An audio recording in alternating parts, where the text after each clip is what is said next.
So this is game number 1 of a best of 1, and frankly, I'm excited because 2 fantastic players are going to be duking it out before our very eyes, one of which is spawning down in the lower left of Nimbus. He is the blue Zerg playing for Team Liquid. It's Snute. And his opponent, spawning to the top right, the red Protoss player playing for TCM. It's First. TCM, also an awesome organization. Used to be very famous for Call of Duty. Recently ventured into StarCraft 2.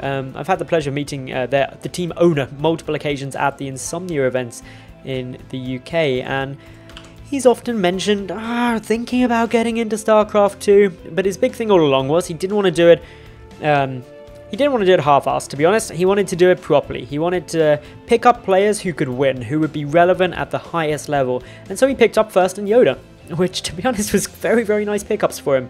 2 strong WCS performers, and frankly, both of them have been performing just excellently for a long time.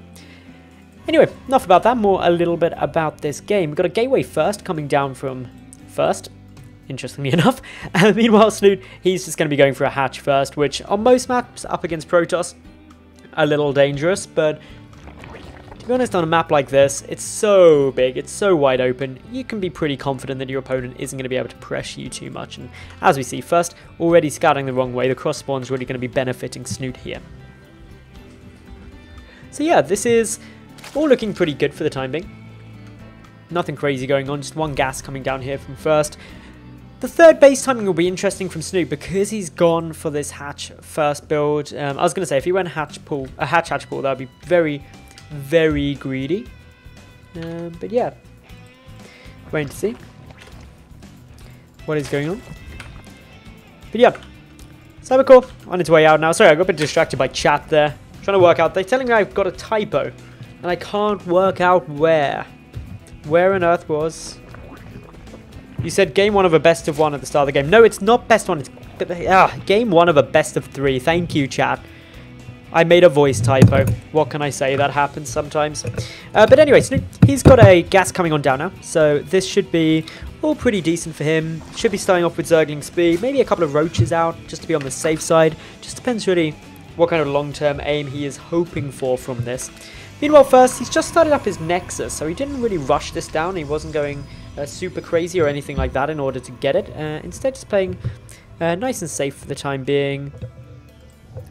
Trying to take a look at what else he's got coming out. Second gas now on its way. So with this second gas coming, it basically says he's not going to be going for delayed 4 gate with a lot of Zealot Warpins, or even 3 gates and a lot of pressure that way. So immediately Snute knows that he's going to be a little bit safer than perhaps before. I don't think Snute has actually got any scouting information. No, hasn't got an overlord over there yet. So playing things on the safe side. There's speed coming on down. He's pulled the drones out of gas and is going to be looking to go and take his third. This is already coming down as a pretty early third base, actually. It's going to be around the 4 minute 55 exactly. So later than you can get it. But obviously this is with speed in there. So that's the added safety, the added map control overall. So first, he's just going to be going for the Stargate. There's a couple of different openings off of the back of this. He could be going for the Phoenix, could be going for the Oracle. Both have their uses. The Oracle potentially can get more damage done quicker. It can also come back and poke as long as the player controls it well and uses it in a very cautious manner. Once an Oracle is dead, obviously it's not going to be doing much else. Phoenix also another good possibility. On a large map like this, Phoenix can be very potent, able to pick off overlords, able to gain a lot of map control and still harass and cause a little bit of pain and agony.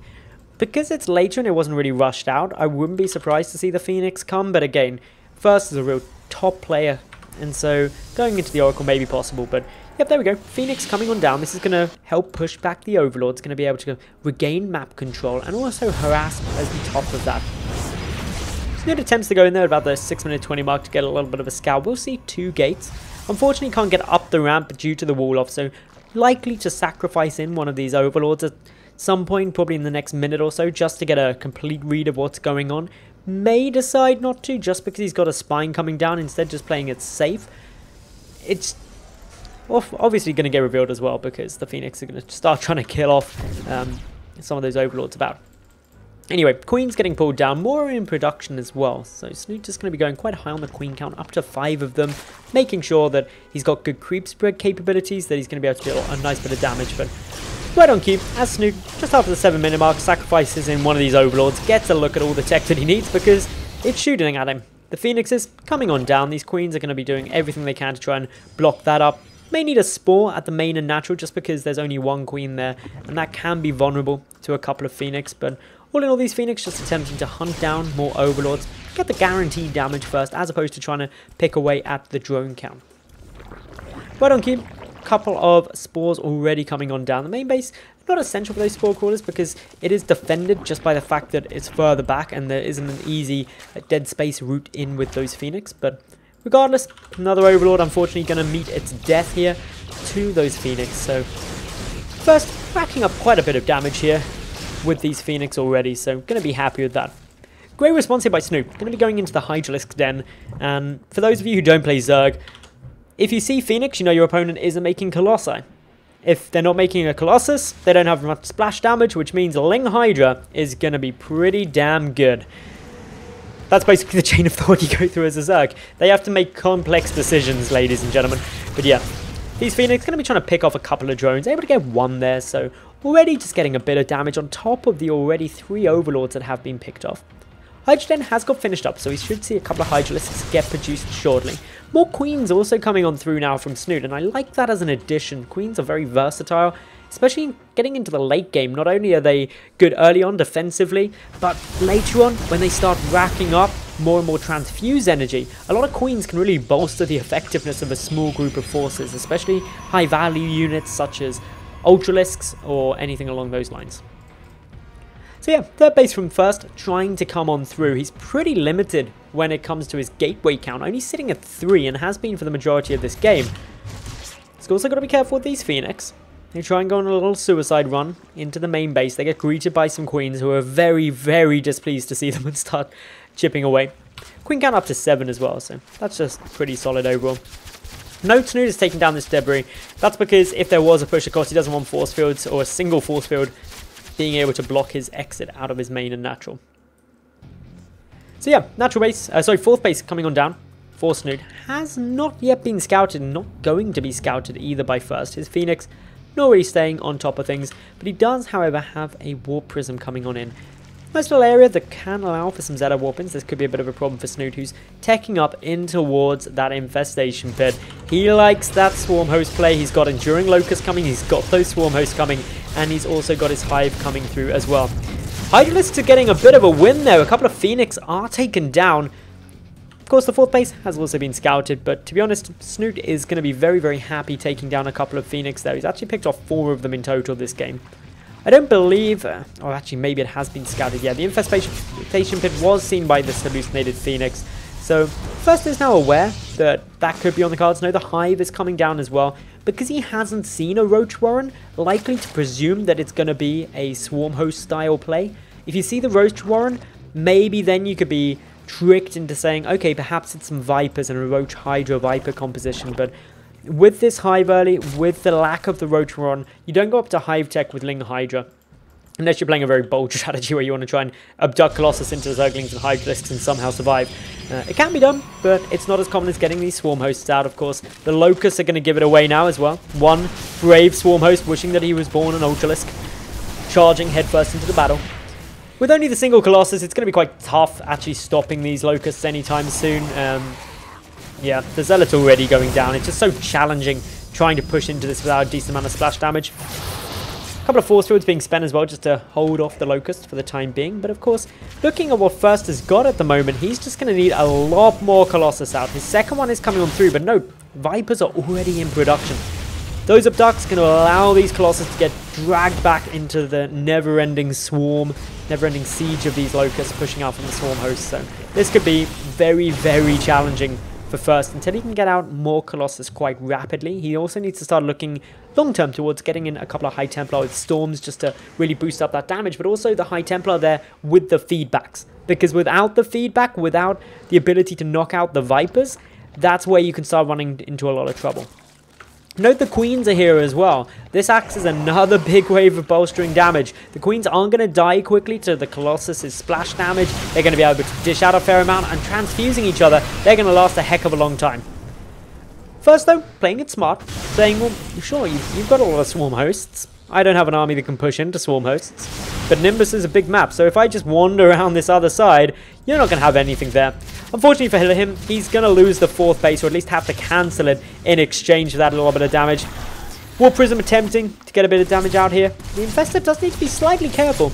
A couple of Abducts coming on through. Oh, God, abducted back into the Spores. Oh, Snute. God, I love that play. Notice that positioning as well. He pulled one of the Vipers off to the side to go for the double abduct. Just fantastic. Anyway, 12 swarm hosts are down. Going to be going up to 21 because, hey, you might as well go blackjack if you're going up into swarm hosts.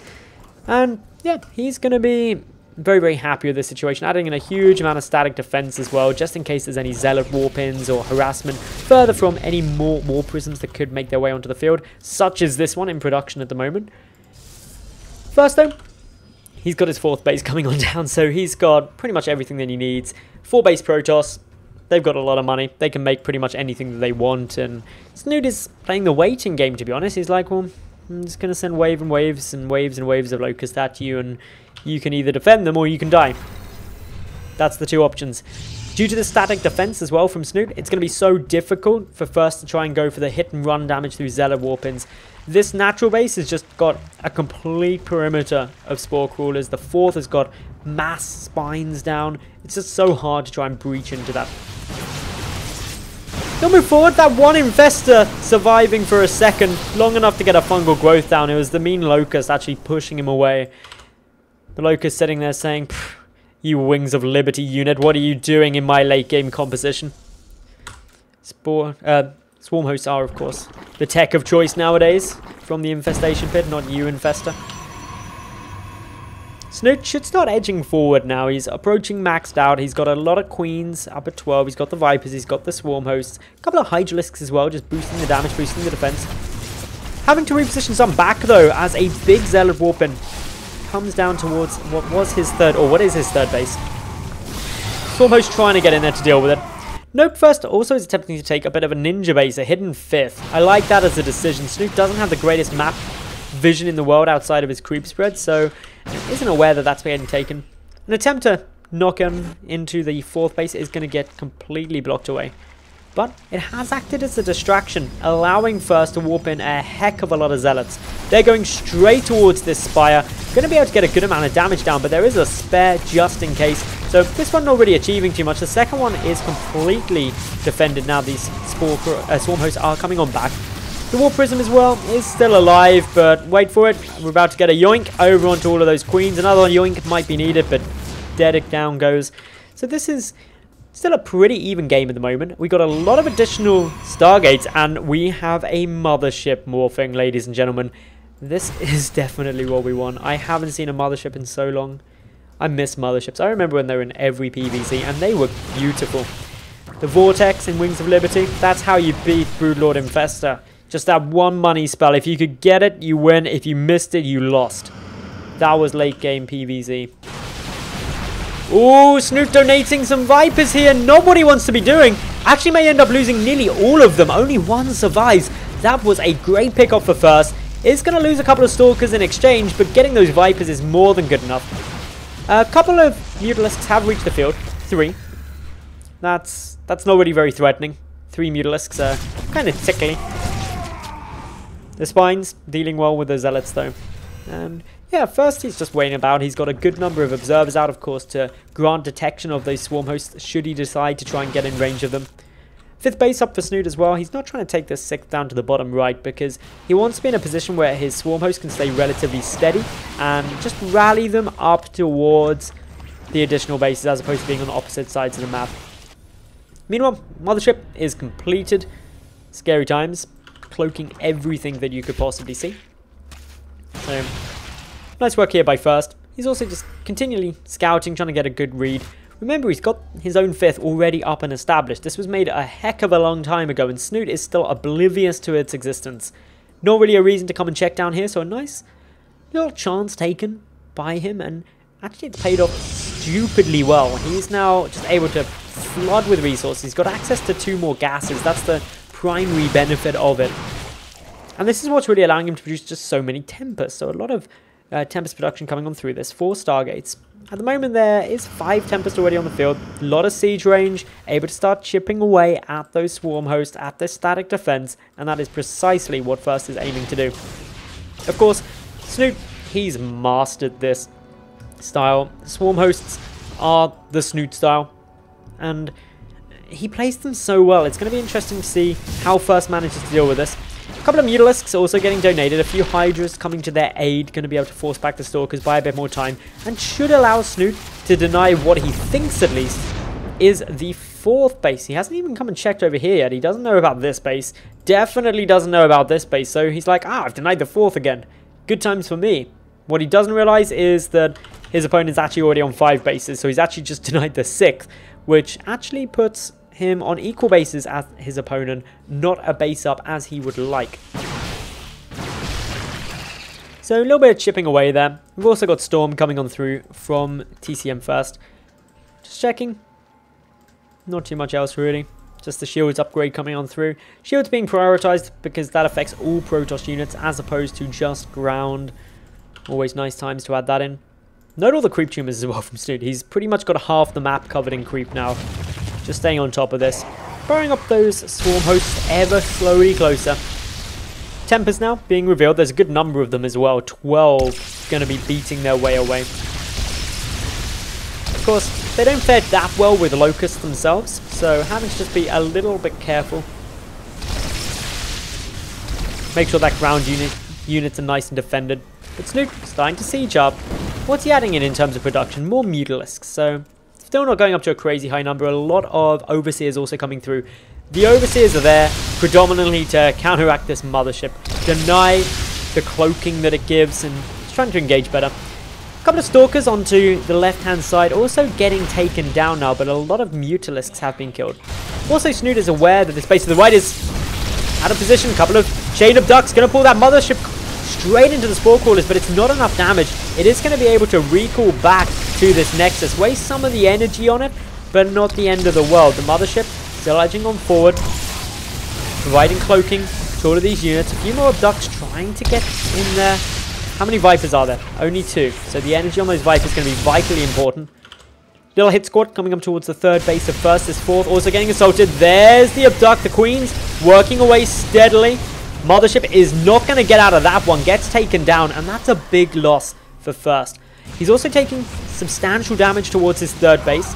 These Hydralisks pushing on in, able to start just chipping away at any reinforcements trying to get warped through. And the danger for First is if he pulls back to defend this, he pretty much accepts the loss of this base. And Snute is probably sitting here feeling still very, very comfortable and very happy with himself. He's like, I'm annihilating the 3rd. I'm going to take out the 4th for sure. My opponent's economy has been gutted. I'm in this. I've won this, probably is what's going through Snute's mind. But he's still unaware of this hidden base. Or this one. Although he should discover that one fairly soon. Especially as this creep tumor moves on forward. But still, he doesn't know about this hidden base, and that's a problem for him. Because that's really a lifeline of hope for First now. But previously, it's been a lifeline of huge amounts of production capability. He's up to 14 Tempest. 4 Colossus. 2 Archons and those 11 High Templar. Such a gas-heavy composition. And Snute is probably saying there, like, how can you afford this? Is the power of Protoss that strong that you can get that much gas out of just 3 bases? Well, no, because he's now realized that there is a hidden base, and he is demolishing it. The might of the Swarm has come here. These poor defenseless probes. They've got a couple of photon cannons, but what good is that going to do up against a mass force of Mutalisks? In the center of the map, the Death Armada is still there. But First, not looking quite as comfortable as before. Down by 22 supply. He does have maxed out air upgrades, and he is still trying to produce more. But look at the Corruptor count. It's slowly climbing. The Mutalisks are coming on through. The additional expansions that have just been so powerful for First, now lying in ruin. Where does he go from here? Well, he doesn't have to panic too much, because he has got an almighty army. He just needs to make that work for him. Not take too many risks. Be very, very careful. Couple of good storms already trying to come on through. Good feedbacks from those High Templar onto the Queens. Able to pop them nice and easy. Checking around the Swarm Host repositioning. There's a good number of Corruptors, but more trying to come on through. A couple of additional Vipers also flooding onto the field. And first, he's aware that this army is integral to any chance of his success. If First were to take some decent damage, where does the money come from to replace this army? The answer? Nowhere that he's got any more. He needs to re-establish bases and buy time. Rebuild that bank, because this army is so expensive, it would take a light year to get back. And I know a light year is no different to a normal year. I don't really know why I said it. But anyway, Mothership is back up. And this is actually a really important part. But it looks like Snute, considering just going for it, goes for a couple of abducts. Isn't able to grab the Mothership back and takes substantial losses in exchange. There's the abduct, though, that he wanted. Down goes the Mothership. And this is going to be a bit more problematic now. The Swarm Host pushing on forward, just edging away. Chipping away at this army, trying to pick up some of these Archons. They are getting pulled back, though. The important thing for Snute is that he's still trading ridiculously cost-effective. 23,000 resources lost for First.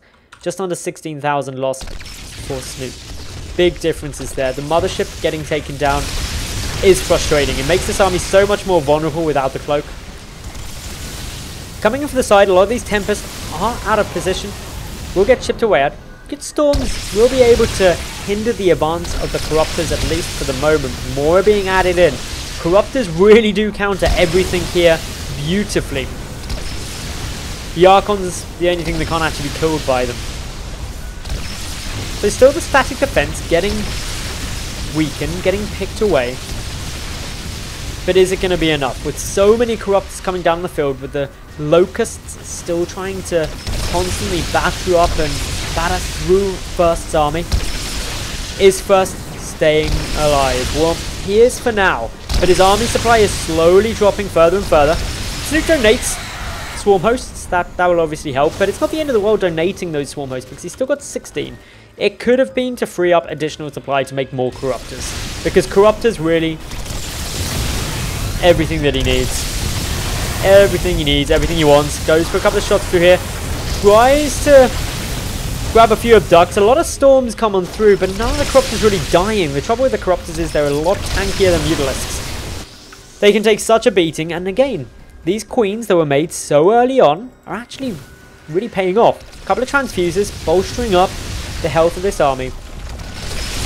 And yeah, this is all looking very, very good. I've just, due to Twitch delay, everyone is now hearing my light year comment. I know light years are a distance, not a time. My brain melted, I'm sorry. There's too much Protoss here. Good little snipe down. First army just getting whittled away. And his lack of gas is just causing him so much of a problem. He can't afford to remake this army. This army is so ridiculously gas intensive. And well, that's where problems come. A couple of Zealots attempting to work away, attempting to get through this never-ending spine forest. But it's never-ending, it's just being rebuilt, and that's a bit of a problem. Still, Swarm Host burrowing closer. The Mothership is back up at this stage, so providing cloaking again, but Snoot's already killed two. Killing a third one shouldn't be too much harder. That Oracle is a brave little guy. He comes on in, gets the revelation down, sees a lot of this. But yeah, just waiting, checking, making sure that First isn't able to secure up too many more bases. But again, First goes for the sneaky base to the side. Is this one going to get spotted anytime soon? Doesn't even matter. Abduct comes down on that Mothership, two-shotted by these 25 Corruptors. And that means once more the cloak has vanished. A few more abducts coming on in. A couple of storms being attempted. The Corruptors need to just be a little bit careful where they engage, because the storms can start chipping away at them slowly and steadily. Energy for unit HP is always a good trade. Energy for units is always a better trade. All in all, resources lost. First is bringing it back. He's only about 4,000 resources more lost from him compared to Snute, which up against Snoot Swarm Host style is a very, very effective Protoss. first battling into this. We're already 35 minutes into this game. Anyway, these Zealots, they're not getting through there. That is a very pokey place. That's a pokier place than Facebook when it first came out. Still, the Tempest working out. Getting a bit of damage down. The Mothership Core attempting to become a Mothership again. Slowly morphing in. We've really been spoiled for watching the Mothership morphing graphic and animation in this game. Usually you never get to see it, and we've seen it now 4 times. Swarm Hosts, should I say the Locusts, edging on in, trying to pick away at some of those High Templar.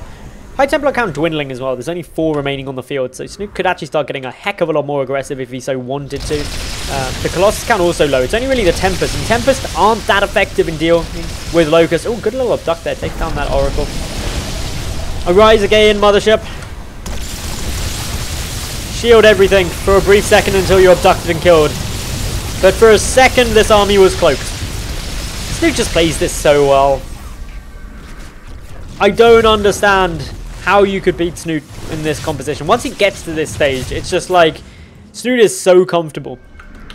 I reckon by the time Snute gets to this position in the game where he's been maxed out on like Swarm Host and Corruptor, that he just changes his desk chair for a hammock, lies on back, has a nice little snooze, and is just very happy with himself, knowing that things are just going to briskly pass on by like a nice summer's day. Because that's really what happens for Snute right now. It's just so difficult to try and combat this. The Oracle, you may be wondering why they keep suiciding in, but basically, it's because they need the Revelation. By seeing this army, it means that the Tempest can utilize their insanely long range, because Tempest can't actually see that far. They are very short-sighted. So, they get a bit confused on distance. They need the Revelation to start chipping away at anything. First, still got these 2 bases up to the top left. Has Snute finally discovered them? Is he about to discover them? No, the Locust took a little peek and then thought, no, I'm not going to look up there. Meanwhile, though, big engagement coming on down. A couple more units getting picked away. Note this supply discrepancy is slowly growing. In come the Corruptors now. They've had enough of this, going directly for the Tempest. They're not in a position where they can trade nicely. A couple of High Templar warping in. There's a few Archons on their way, but it's only 2. The Corruptor count is so damn high. GG, and after 38 minutes, Liquid Snute is able to take game number 1 of this best of 3.